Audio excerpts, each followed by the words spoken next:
Hello student, first of all, how are you? I hope you all are well. Students, Saraswati शिक्षण सदन convent senior secondary school की YouTube classes में आप सभी का वेलकम है। अपने आज जियोग्राफी में नेक्स्ट चैप्टर नेचुरल वेजिटेशन करेंगे, ठीक है। नेचुरल वेजिटेशन के साथ साथ इसमें वाइल्ड लाइफ के बारे में भी आपको बताया जाएगा, ठीक है। तो ये आपका फिफ्थ चैप्टर है। फिफ्थ चैप्टर अपने स्टार्ट करने से पहले थोड़ी सी डिस्कशन करें तो जनरली आप लोगों ने अपने आसपास के एनवायरनमेंट में, अगर आपने फील्ड खेत देखे हैं, स्कूल कैंपस के अंदर, स्कूल कैंपस के आसपास एरियाज़ में आपने डिफरेंट टाइप्स की प्लांट्स, है ना, फ्लावरिंग प्लांट्स देखे होंगे कि नहीं देखे? सभी ने देखे हैं। तो किसी ना किसी टाइप के आपको डिफरेंट टाइप्स के वहाँ पे प्लांट्स नज़र आएंगे। आप लोग देखते होंगे कि सभी की वैरायटी अलग अलग है, सारे एक जैसे नहीं हैं, ठीक है। मतलब उनकी स्पीसीज़ अलग अलग है, ये नोट करते होगे ना। ऐसा तो नहीं आपको लगा होगा कि सारे प्लांट एक जैसे ही हैं। उनको देखने में उनकी जो लीव्स होती हैं, उनका साइज़ होता है, उनके जो फ्लावर होते हैं, उनका कलर होता है, डिफरेंट होते हैं ना। तो उसी में कि इंडिया जो है एक वास्ट कंट्री है। इंडिया के एरिया के बारे में आपको पता होगा कि इंडिया का एरिया जो है 32,87,263 किलोमीटर स्क्वायर है। इंडिया में डिफरेंट टाइप्स के फिजिकल डिवीजन्स हैं, कहीं पे माउंटेन है, प्लेट्यू है, प्लेन है, कोस्टल एरियाज है, स्वैम्प्स हैं, है ना, डेजर्ट है। डिफरेंट टाइप्स की फिजियोग्राफी इंडिया की आपको देखने को मिलती है। तो उसी वजह से वास्ट कंट्री है, वर्ल्ड में एरिया वाइज 7th प्लेस पे आता है। तो वहाँ पे एसेंशियल हो जाता है, या ये कंपलसरी है कि वहाँ पे वैरायटी भी आपको काफ़ी टाइप की मिलेगी। डिफरेंट टाइप का क्लाइमेट भी इंडिया में आपको मिलता है। तो उसके अकॉर्डिंग इंडिया में जो variety of plants and animals आपको देखने को मिलेंगे, ठीक है। इंडिया के बारे में कुछ डाटा यहाँ पे दिया हुआ है कि इंडिया जो वर्ल्ड के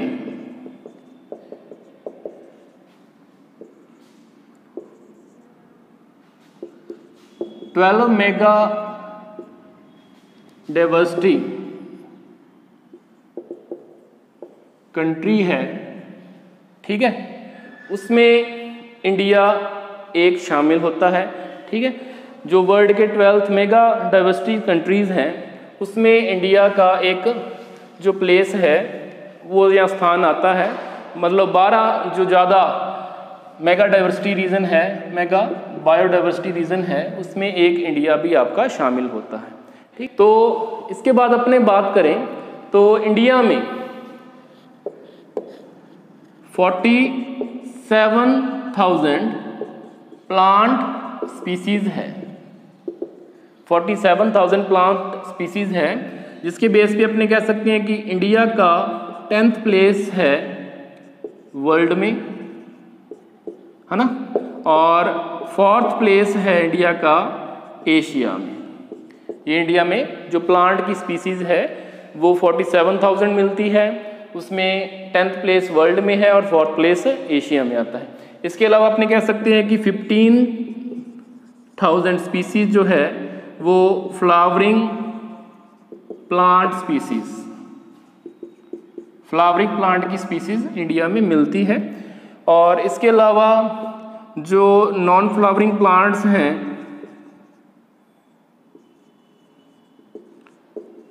हैं, उसमें जैसे फर्न्स आ गया, एल्गी आ गया, फंजाई आ गया, इनकी भी वैरायटीज़ इंडिया में मिलती है, ठीक है। और जो इंडिया में 15,000 फ्लावरिंग प्लांट स्पीसीज है वो जो वर्ल्ड है उसका 6% ऑफ वर्ल्ड की 6% स्पीसीज जो इंडिया में फ्लावरिंग प्लांट की मिलती है। इसके अलावा अपने, क्योंकि इस चैप्टर में वाइल्ड लाइफ की भी बात करेंगे, तो इंडिया में 90,000 एनिमल स्पीसीज भी मिलेगी।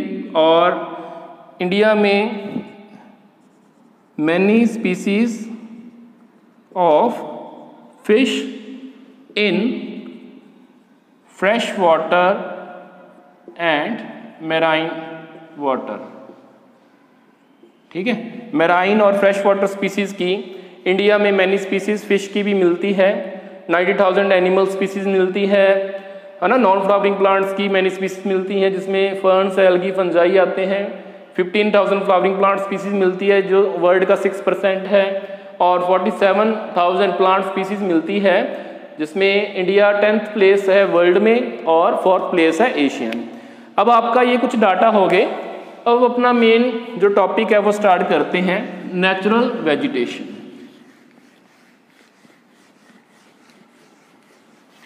नेचुरल वेजिटेशन की डेफिनेशन आएगी सबसे पहले कि नेचुरल वेजिटेशन होती क्या है।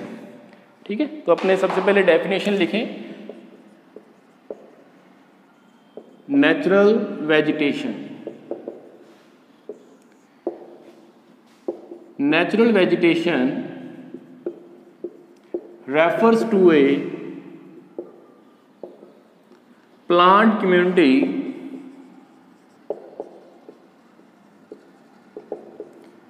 which have grown naturally without human aid and left undisturbed for a long time. This is also known as virgin vegetation। ठीक है, मतलब नेचुरल वेजिटेशन क्या होगी, एक प्लांट कम्युनिटी जो नेचुरली अपने आप नेचुरल फॉर्म में ग्रोन करती है, जिसमें ह्यूमन बीइंग का कोई भी ऐड या जिसे अपने योगदान कहते हैं कंट्रीब्यूशन नहीं होता, और लंबे समय से जिसे डिस्टर्ब ना किया गया हो, अनडिस्टर्ब रही हो। ठीक है, तो उसे अपने नेचुरल वेजिटेशन कह देते हैं या वर्जिन वेजिटेशन कह देते हैं, जिसे अपने डिस्टर्ब नहीं किया गया है, ह्यूमन ने उसमें कोई ना कोई चेंज या मॉडिफिकेशन नहीं किया है, उसे अपने नेचुरल वेजिटेशन कहते हैं।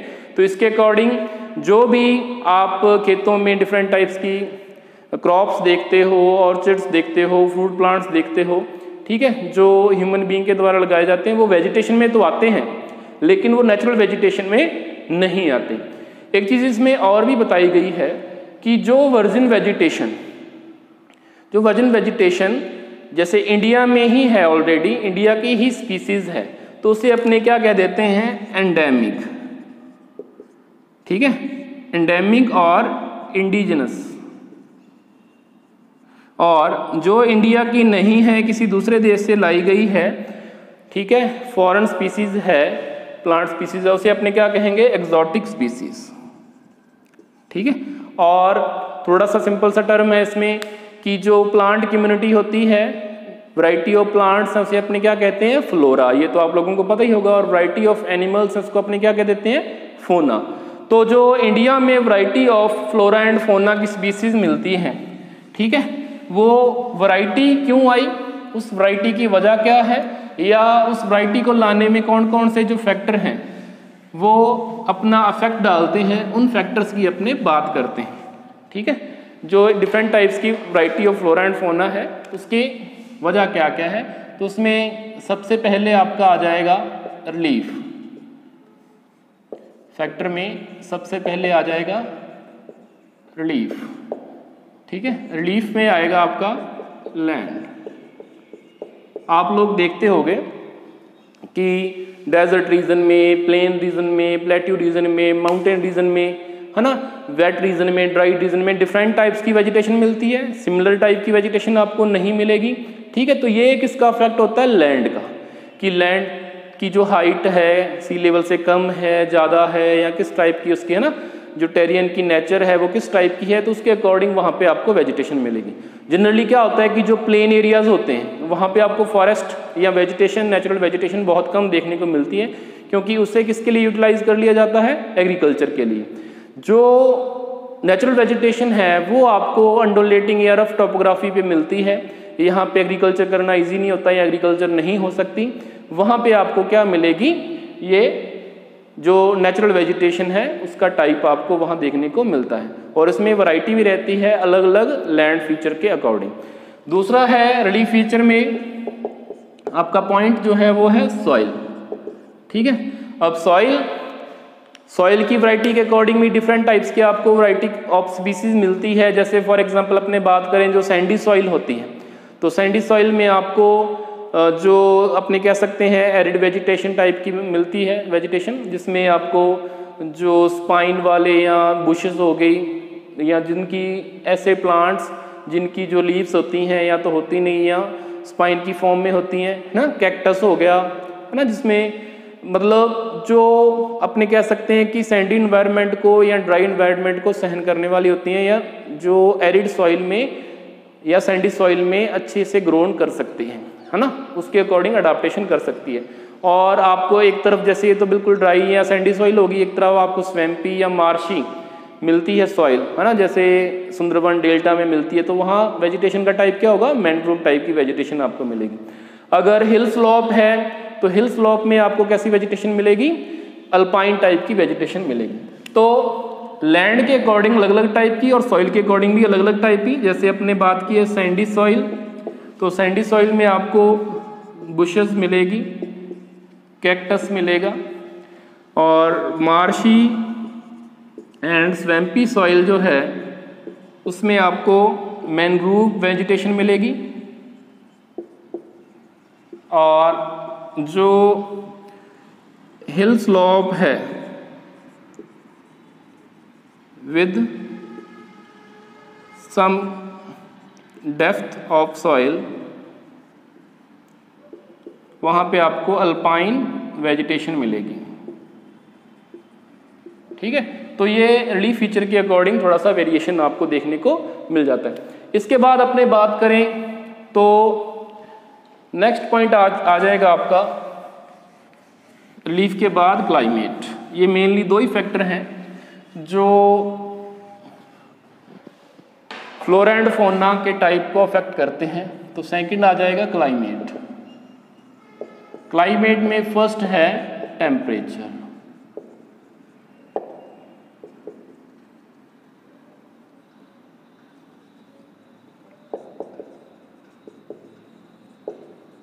टेम्परेचर, ठीक है, तो टेम्परेचर का टाइप, टेम्परेचर कितना है, ठीक है, इसके अकॉर्डिंग ये एक मेजर फैक्टर है। टेम्परेचर मतलब वेजिटेशन के टाइप को डिसाइड करने में। इसके साथ साथ जैसे अपने कहते हैं मॉइस्चर इन द एयर हो गया, ठीक है, प्रेसिपिटेशन हो गया, सॉइल हो गया, तो ये तीन चार जो फैक्टर होते हैं वो वेजिटेशन के टाइप को डिटरमाइन करने में इंपॉर्टेंट होते हैं, उसको अफेक्ट करते हैं। तो टेम्परेचर जैसे हो गया, तो अलग अलग टेम्परेचर के टाइप में जैसे अपने बात करें कि यहाँ टेम्परेचर ज़्यादा रहता है, मोर देन 24 डिग्री सेल्सियस या 22 डिग्री सेल्सियस रहता है, ठीक है, वहाँ पे आपको ट्रॉपिकल वेजिटेशन मिलेगी। उससे कम रहता है सब ट्रॉपिकल, उससे कम रहता है आपको तो टेम्परेट टाइप की या फिर अल्पाइन टाइप की, है ना, टेम्परेचर के वेरिएशन के अकॉर्डिंग। इसमें ये भी होता है कि जो प्लेस जैसे हिमालय है या आपका जैसे वेस्टर्न घाट हो गया, है ना, या जो भी हिली रीजन है जिसकी एलिवेशन या अपने कह सकते हैं सी लेवल से जो हाइट है, अल्टीट्यूड है उसका 950 मीटर से अबव है, तो उसका टाइप चेंज हो जाता है ट्रॉपिकल टू सब ट्रॉपिकल या टेम्परेट टाइप। जैसे जैसे हाइट बढ़ती जाती है तो वो टाइप चेंज होता जाता है। तो टेम्परेचर के अकॉर्डिंग कुछ वेजिटेशन जोन डिटरमाइन किए गए हैं, वेजिटेशन जोन, ठीक है। तो यहाँ आ जाएगा आपका, यहाँ कंपैरिजन किया गया है, एक तो मीन एनुअल एवरेज टेम्परेचर, ये डिग्री सेल्सियस में है, एक मीन टेम्परेचर, मीन जनवरी टेम्परेचर, सॉरी जनवरी टेम्परेचर, ये भी डिग्री सेल्सियस में है, ठीक है। और वहाँ का करैक्टर क्या होगा उसका, तो यहाँ आ जाएगा आपके वेजिटेशन जोन जो है, सबसे पहले ट्रॉपिकल आएगा, फिर सब ट्रॉपिकल आएगा, फिर टेम्परेट आएगा और फिर अल्पाइन आएगा। ठीक है, जो ट्रॉपिकल है उसमें जो टेम्परेचर होगा अबव 24 डिग्री सेल्सियस होगा।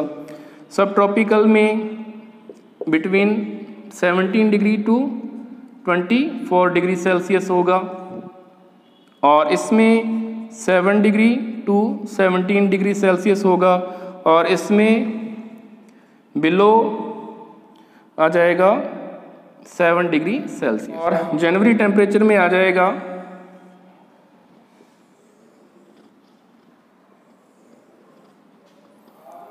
इसमें अबव 18 डिग्री सेल्सियस, इसमें 10 टू 18 डिग्री सेल्सियस, इसमें -1 टू 10 डिग्री सेल्सियस और इसमें बिलो -1 डिग्री सेल्सियस। करैक्टर में यहाँ no frost, some frost, frost and some snow और यहाँ पे स्नो। तो ये वेजिटेशन जोन के टेम्परेचर वाइज अपने अलग अलग कैरेक्टरिस्टिक्स की बात कर सकते हैं। टेम्परेचर वहाँ कितना रहता है और कौन कौन से जोन में वो शामिल होता है। ठीक है, इसके बाद में आपका नेक्स्ट टॉपिक जो इसमें है क्लाइमेट का, वो है फोटो पीरियड। फोटो पीरियड क्या होता है? सूर्य प्रकाश की अवधि या सनलाइट का जो टाइम पीरियड होता है दिन में, उसे अपने फोटो पीरियड बोल देते हैं। ठीक है, फोटो पीरियड। फोटो पीरियड में अपने देखते हैं कि कितने टाइम तक सनलाइट रहती है। फोटो पीरियड को जो अफेक्ट करने वाले फैक्टर हैं उसमें लैटिट्यूड हो गया, अल्टीट्यूड हो गया, सीजन हो गया, ड्यूरेशन ऑफ डे हो गया। तो ये कुछ फैक्टर हैं जो फोटो पीरियड को या दिन के समय लाइट को अफेक्ट करते हैं। जनरली नॉर्मली यही होता है कि कहीं पे जब समर होती है तो डे टाइम ज़्यादा होता है। जैसे आप देखते हो कि 14-14 घंटे का दिन होता है। सनराइज 5:30 बजे के आसपास हो जाता है, लगभग 7:30 है ना तक जो दिन है जो आपका सनलाइट है प्रेजेंट रहती है। इस वजह से जो गर्मियाँ हैं उस टाइम में जो ट्रीज़ हैं या प्लांट हैं वो ज़्यादा ग्रो करते हैं, वेजिटेशन ज़्यादा ग्रो करती है।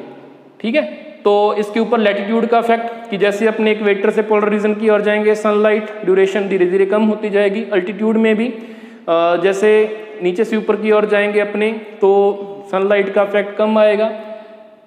और या अपने ये भी कह सकते हैं कि जो सामने वाला फेस होता है सनलाइट का, जैसे हिमालय की बात यहाँ अपने कर लें कि जैसे हिमालय है तो हिमालय का जो साउथ फेस है, ठीक है, हिमालय का जो साउथ फेस है वहाँ डायरेक्ट सनलाइट आती है, सनलाइट ज़्यादा आपको मिलती है।